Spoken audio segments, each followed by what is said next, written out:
வணக்கம் சார். எங்களோட சுபயாத்திரா டூரில் மலைநாடு யாத்திரை வந்திருக்கீங்க. எங்களோட சர்வீஸ் எப்படி இருக்குது? எல்லா பெருமாளும் கேட்குறீங்களா? உங்களோட ஒப்பீனியன். சுப யாத்ரா சுபமாக இருந்தது. இதில் முக்கியம் என்னென்னா, மலைநாட்டு திவ்ய தேசங்கள் 13ல் எல்லாம் சீக்கிரம் திறந்து சீக்கிரமாக மூடிடுவாங்க. எங்கே இருக்குது எப்படி இருக்குன்றதை தெரிந்து கொண்டு இங்கே வரணும். அதில் முக்கியமானது என்னென்னா, கோயிலுக்கு வரத்துக்கு முன்னாடியே அந்த கோயிலை பற்றிய குறிப்புகள் என்னென்ன பார்க்கணும், என்னென்ன சொல்லணுன்றதெல்லாம் முன்னாடியே தெரியறதுனால நாம் அதை கவனித்து பார்க்க முடிகிறது. அந்தந்த பிரபந்தங்களை சொல்லிக்கொண்டு அந்த எம்பெருமானை சேவிக்க முடிகிறது. இன்றைக்கி காத்தால் 7 மணி தான் ஆறுது. வாளால் அறுத்து சுடினும் மருத்துவன் பால்னு ஆழ்வார் சொல்கிற மாதிரி திரு வித்துவ கோட்டம்மாவோட சன்னதியில் நிற்கிறோம்.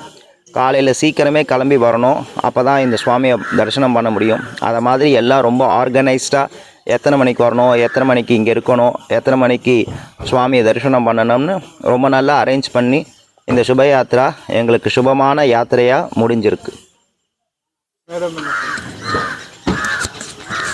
அவர் சொன்ன மாதிரி எல்லாமே ஒரு பிளானிங் ரொம்ப நல்லா இருந்தது.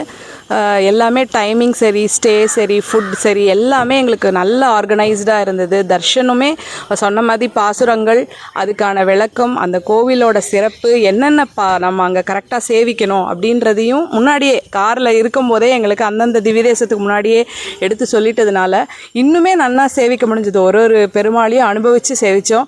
நாங்களும் எல்லா பாசுரங்களையுமே காரில் அந்த இதை பற்றி குறிப்பு சொன்னதுக்கப்புறம் அந்த பாசுரங்களை சொல்லின்னு வந்தோம்.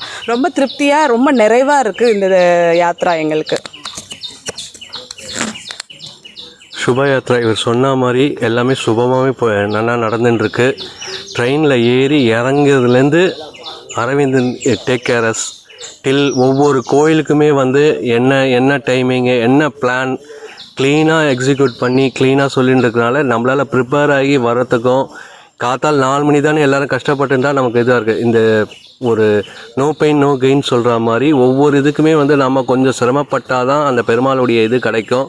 அதுக்கேற்ற மாதிரி அவளும் நமக்கு கரெக்டாக டீட்டெயில்ஸ் கொடுத்து கூட்டிகிட்டு ஒவ்வொரு திவ்ய தேசத்துக்குமே வேலுக்குடிய சுவாமிகளுடைய உபன்யாசம் சொல்லிடுறதுக்கப்புறம் நாம்ளும் அதனுடைய பிரபந்தத்தை திருப்பி சொல்கிறதோ இல்லை அந்த பெருமாளுடைய பற்றிய டீட்டெயில்ஸ் அந்த சமயத்தை டக்குன்னு நமக்கு ஸ்ட்ரைக் ஆகிறதோ எல்லாமே ஈஸியாக இருக்குது. இது எல்லாருக்குமே ஒரு நல்ல இதுவாக இருக்கும்னு நான் நினைக்கிறேன். இந்த யாத்திரை ரொம்ப மனசுக்கு நிறைவாக இருந்தது. ரொம்ப திருப்தியாக சேவித்தோம். ஒரு சின்ன குறை கூட சொல்கிறதுக்கு இல்லை. பெருமாளை சேவித்ததுடைய அனுபவம் ரொம்ப ரொம்ப திருப்தியாக இருந்தது. திரும்பியும் இதே யாத்திராவில் நிறைய பெருமாள் திவ்ய தேசங்களை சேவிக்கிற பாக்கியத்தை பெருமாள் எங்களுக்கு தரணும். தேங்க்யூ.